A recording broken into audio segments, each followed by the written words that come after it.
Hello and welcome to our first port of call, Falmouth. Neither of us have ever been here before and the weather's looking like it's going to clear up nicely. Fingers crossed. Hi, if you're new to our channel, we are Tom and Dom Travel and we release a new cruise related video every single week. So if you haven't done so already, hit that subscribe button and don't forget to give this video a like. Now, as we do on most ships, we got up pretty early because we knew we wanted to get off to port today. It's a tender port in Falmouth, so we've got a few processes that we need to go through. But before we left the room, we chilled out a little bit, ordered ourselves a drink and watched the wake show. The wake show is Princess Cruises' morning entertainment, informing guests about all of the activities and events that are taking place on board that day. This morning we decided to go up to the buffet for breakfast. We were really surprised because they've got a beautiful selection covering just about everything and anything. The buffet is really nice. As we've said previously, it's located in a rather different place that you'd find on most cruise ships. This time it's right at the front of the ship. It was very busy in there this morning and we did have to walk around a few times just to find somewhere to sit. We managed to get a table, but we did have to share. It wasn't a problem though, we weren't in there long. But for breakfast I had some bacon, beans, I had some hash browns. It was very nice. For my breakfast then, I decided to try one of their granola and yogurt cups. However, it was full of syrup and way too sweet for me first thing in the morning. So I decided to go up and get myself an omelette. On board Island Princess, omelettes are made to order. They've got a lovely little selection where you can have a cheese and ham, mushroom, you can choose a huge variety of different things to go in your omelette, and I settled for a cheese and bacon omelette. They give you a little slip, you've then got to sit down and pretty much wait for it to be cooked, and you can actually give the slip to one of the servers or waiters in the buffet and they will go and collect it when it's ready. The omelette I had was absolutely delicious and I thoroughly enjoyed it. We also had a couple of juices that are served yourself. We also tried some of their coffees from their very unique little pumps. The taste of the coffee though, we're not so keen on really. If you're regular viewers to our vlogs, you'll know that we're not a major fan of buffet coffee. It can be very hit and miss, can't it? And this time it's not our favourite at all. If you do fancy a nice cup of tea from the buffet, just to let you know that it's Twinings tea bags. Is Twinings on board? After our breakfast, we made our way back to the room to get ready and get off the ship and start exploring Falmouth. Once we'd been back to the room, we headed down to Crooner's Bar, which is the allocated part of the ship where you collect your tender tickets. The tender tickets are numbered and you have to wait in or around Crooner's Bar for your tender ticket number to be called. When we got there, it was really quite busy. We were quite surprised because we did actively try and get up quite early in order to miss and avoid the majority of the queues. But again, we think the vast majority of our fellow passengers had exactly the same idea. We waited about half an hour before we could get on our tender. Not really a problem, no, it went quite quickly and it wasn't long before we were on the tender itself and heading to Falmouth. Now, the tender journey is quite a long one. It's probably the longest tender we've ever been on. It took us about half an hour from getting on board to hitting the dock in Falmouth. Fortunately, as we were sailing away on the tender from Island Princess, the weather started to clear up beautifully. Yeah, blue sky, just what we need, isn't it? When we arrived in Falmouth, we got off the tender and we were greeted by some of the lovely volunteers who are there to welcome cruise ship passengers, so it was great to see them. We were offered two options from there. We could either take a bus that was provided free of charge by the port or a 10-minute walk into Falmouth itself. So we thought, why not? There was a little bit of a queue for the buses, that we'd take the 10-minute walk into Falmouth, and it really was a quick walk. Pretty much by the time our fellow passengers who were in the queue for the bus had got on the bus and drove to Falmouth, we were also arriving in Falmouth. If you've got mobility issues, the bus is an option, but you don't really need it to get there. It's a very short and actually a nice walk because you get to see some of the hidden bits of Falmouth that perhaps you wouldn't necessarily see. The bus drop off was the main car park in Falmouth, and near that area there's public toilets as well as the museum. Yes, we say there's public toilets because we needed to use them. Just further on from the car park was the National Maritime Museum, museum, which is surrounded by some lovely bars and restaurants, and also in the square was an army event going on with lots of different people from the army talking to youngsters. They had activities going on, and there was even a flight simulator. From there, we made our way into the centre of Falmouth. It's a very, very beautiful area with lots of shops, lots of bunting, as we later found out it was Falmouth Week. Falmouth is a typical British seaside town. There is lots of independent shops and cafes that line the streets, and it was really well decorated because during our visit there it was Falmouth Week, so the streets were lined with bunting, and some of this bunting was huge. The main shopping street of Falmouth is quite long, and it's got lots and lots of shops along it. Once you reach the end, you'll come to one of the piers, the Prince of Wales Pier, and along there you can book a whole variety of different boat trips. One of the boat trips even took you all the way up to Truro, so there's river trips and sea trips available from that pier, and they didn't seem too expensive, but there were lots of huts that were selling them, so it's worth checking out the different prices. After walking along the waterfront and the pier, we then decided to make our way back through the centre of Falmouth towards the ship.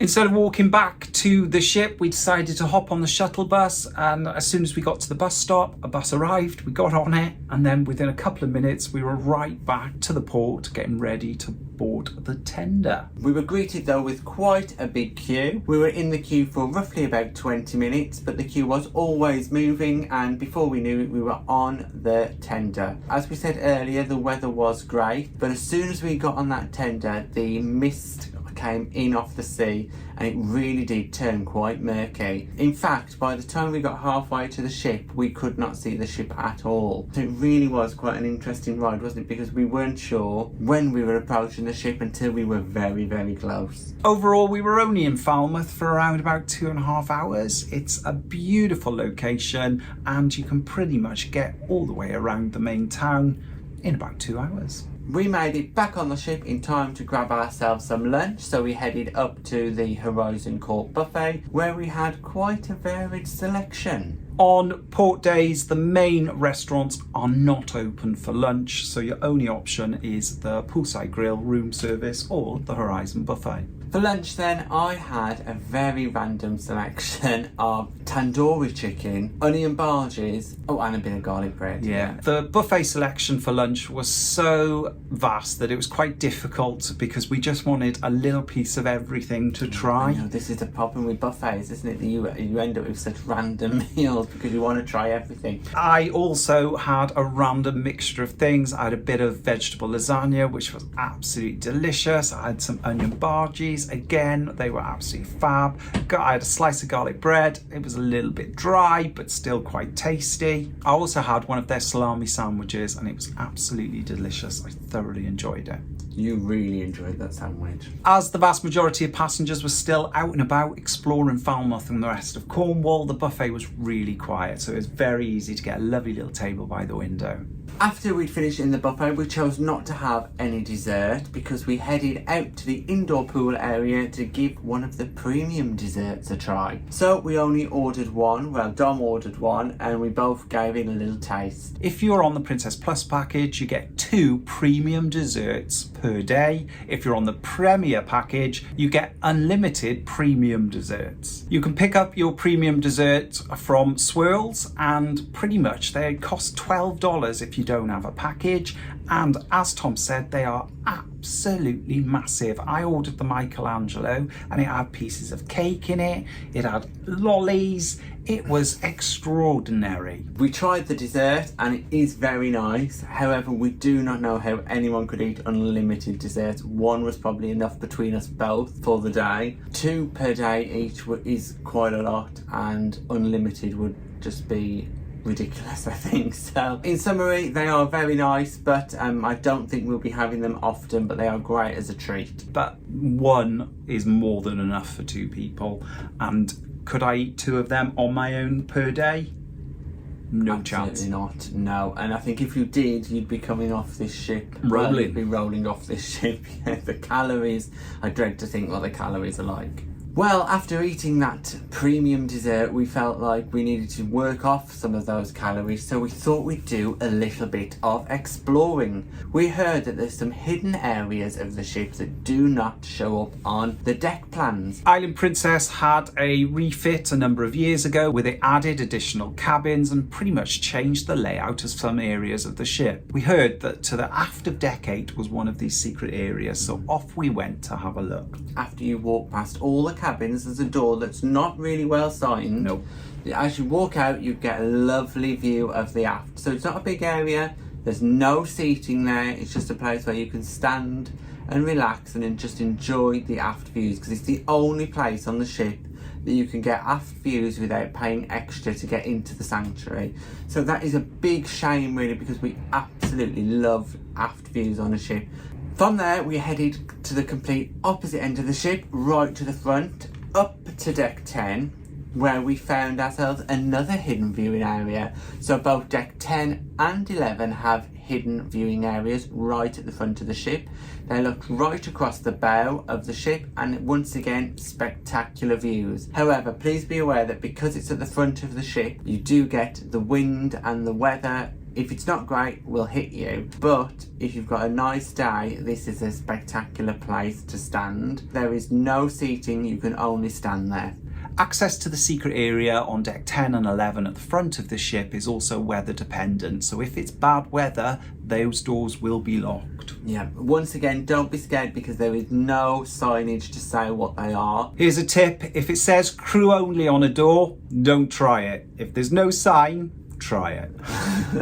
Once we'd done our bit of exploring, we headed back in the room to get ready for this evening. As usual, we had a 7 p.m. dining reservation in the Bordeaux Restaurant down on deck 5. We headed there at roughly about 7 o'clock, and we were greeted with a reasonable sized queue tonight. Although yesterday there were no queue at 7 o'clock, we stood in the queue and waited, and it took us around 10 minutes to get through the queue, so not too bad at all. We were then escorted to a table right in the centre of the dining room towards the back. It was a little bit dark, wasn't the best of tables. It was quite gloomy, and there wasn't many other people around us. There were a couple of half-cleared tables around us, so it didn't feel a pretty great location. No, it wasn't the best table location. However, the restaurant was very, very busy. What we were excited about though, it was Italian night tonight, and we were given a special Italian menu. Also, Italian bread selection in the bread basket, and we were really looking forward to dinner this evening. Yeah, so for my starter then, I started off with minestrone soup, and it was a really nice minestrone soup, and it had plenty of vegetables, so very, very tasty. And I went for the prosciutto and melon, and it was absolutely delicious. Thoroughly enjoyed it.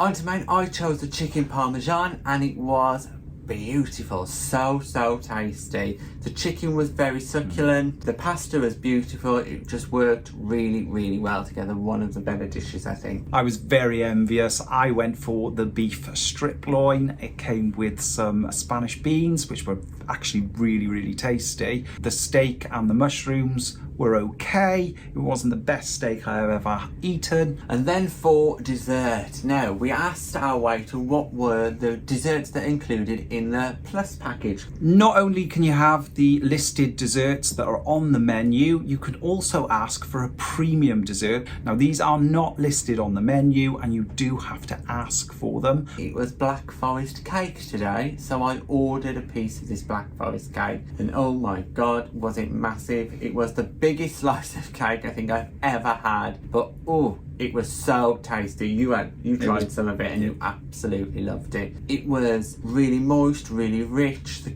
cream on it was great. Oh, it was just so nice, but because it was so big, we only managed to eat half. After the calories we had earlier with that premium dessert, to also have calories with this, I dread to think how much we've put on today. As it was Italian night, I opted for the tiramisu, and it was absolutely spectacular. You could really taste the espresso and the alcohol. It was delicious. Now, also with our meal today, we had a couple of glasses of wine, but our wine came in much better glasses. Now, we did request if we could have wine in a better wine glass. I know it's very picky. We spoke about it in yesterday's vlog, but it does matter to us what glass it comes in, and the terrible glasses we had yesterday, we just didn't like. Credit to our waiter. He went off, fetched us 2 wonderful glasses, and it did make the experience much better. Now, from there, we headed back to our favourite bar on any princess ship, Good Spirits. Tonight, we decided we're going to sit at the bar and watch the bartenders make our cocktails, because last night's weren't really up to scratch. So we thought we'd remedy that and see what they were actually up to. Well, we are so glad we did. Good Spirits waiter was absolutely fantastic. You went for a gin and tonic Ultima. I went for a vanilla Sky. This is the first time we've ever sat at the bar at Good Spirits, and the demonstration was absolutely incredible. Went through everything in detail, explained where all the ingredients came from. He gave us the full Good Spirits demonstration, went through everything, told us all the facts of it, each drink. It was spectacular, and it's definitely worth sitting at the bar. And at the end of the cocktails making masterclass that we had, we each got a little card. The card looks like this, and then on the back it gives you the recipe for each of the cocktails. This is mine here, the Vanilla Sky, and the details of the recipe and some more information about the cocktail there. Now, on the previous night, I also ordered a gin and tonic Ultima that I've been really looking forward to, and it was a little bit of a letdown. However, the one I had this evening was absolutely incredible. So I don't know what the difference was between last night's and tonight's, but they were worlds apart, and I thoroughly enjoyed it. So tell us about your Good Spirits experiences. Have you collected these cards? Have you done them all? Because I think we're going to go on a little mission to try and get every single one. Collect them all. So tell us about your Good Spirits experiences, because we'd be really interested to know. After our incredible experience in Good Spirits, we headed to the main theatre for tonight's performance by Antonio Salci. He was a pianist and he was fantastic. He had the full Princess Orchestra playing with him, but his arrangements of some of the songs were spectacular. Now, when you think pianist, you think, oh, maybe a little bit subdued, but no, not at all. He started the performance off with a Pirates of the Caribbean theme tune, and that really set the tone for the whole show. It was definitely dynamic. What he also did was he basically gave the stage over to members of the orchestra. He just really did share the stage with the rest of the members of the team, and it was a really, really good performance with a wide variety of different songs. He was interesting. He had a little chat with some of us in the audience. Really, really good show. So we're looking forward to his second show, which is coming up later on in the cruise. Now, after the theatre performance, we headed to the Explorers Lounge, because something we've never experienced before was the Voice of the Ocean auditions. So, at the end of the cruise, live on stage, we will have the full Voice of the Ocean experience. But first of all, for the next 2 nights, there'll be Voice of the Ocean auditions taking place in the Explorers Lounge. The Voice of the Ocean is modelled on the Voice TV show that you might have already seen, and the audition, well, the first audition was tonight. 12 contestants had signed up to take part. They all had 2 minutes to sing a song of their choosing, and then at the end, the audience had to vote for our favourite.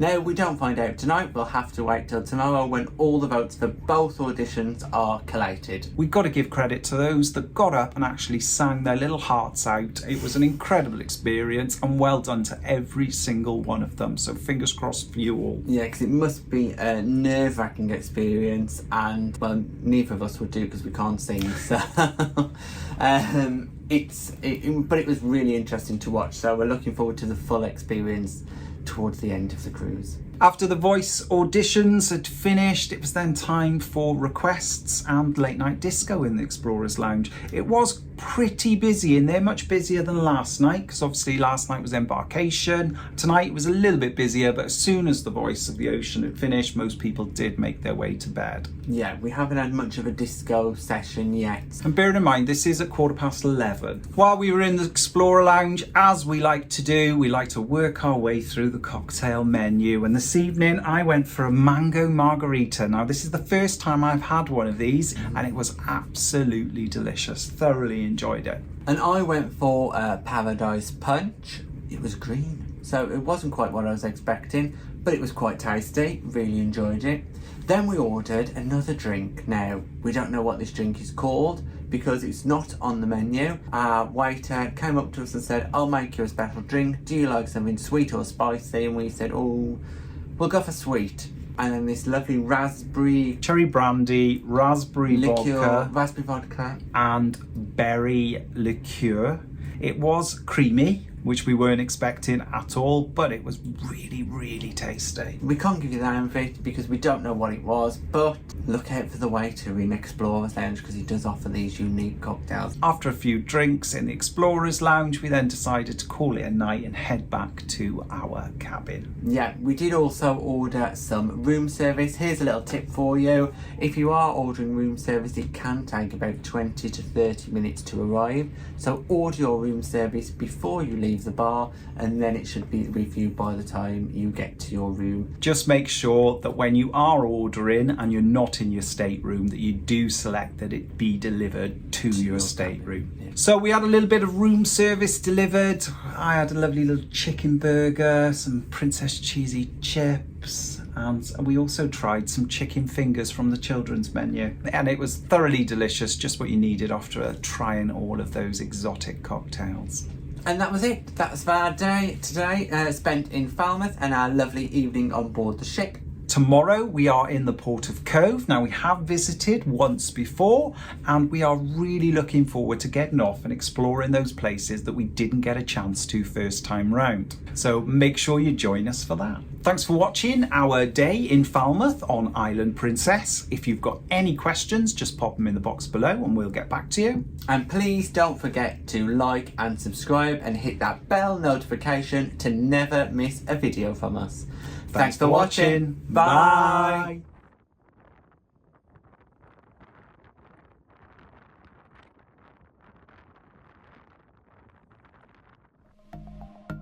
Thanks for watching. We've got lots more content available on our YouTube channel, so press that subscribe button. If you're interested in receiving daily updates, we're available on most social media platforms. Just search for Tom and Dom Travel.